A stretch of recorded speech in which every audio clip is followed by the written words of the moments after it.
lot of more modern martial artists today make fun of traditional art, especially cat stance, which is understandable because it's worthless to most people. When you practice in your forms, most people go like this, and they sit down, weight down into the floor, and the only thing you can do out of this is kick. Because you really can't strike from here. It's virtually worthless for that. The reality is the problem is not the stance, it's the understanding of it. So when you go into a cat stance, it's not a kick stance. What a cat stance is initially is to teach you how to condition your legs so you can sit a little lower when you step.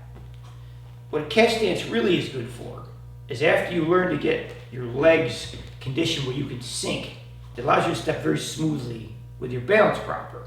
So when most people step, what they do is they go like this and they plod weight down. And there's no control over the step.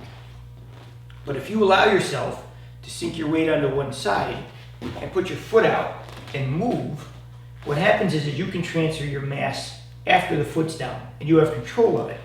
Also, it allows you to change quickly instead of staying in that spot.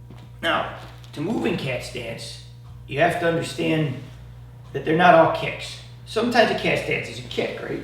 It's this. But it's very hard to launch out of this position.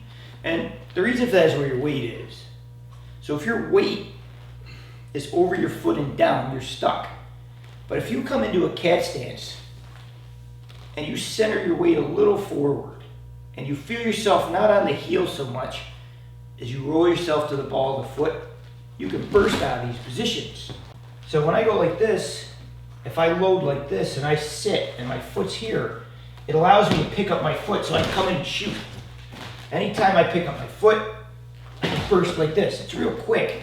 But what happens is this allows me to control where my foot is. Also, when you kick, right, as I come down, ideally you come back to this.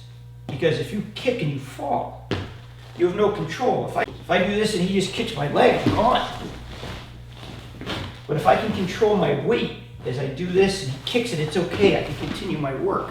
So when you practice this, the object is to practice it in movement. You do it in forms like this just to condition. In reality, you have to learn to center your mass and how you can move your feet, keep your balance, and maintain it so you can hit and kick properly.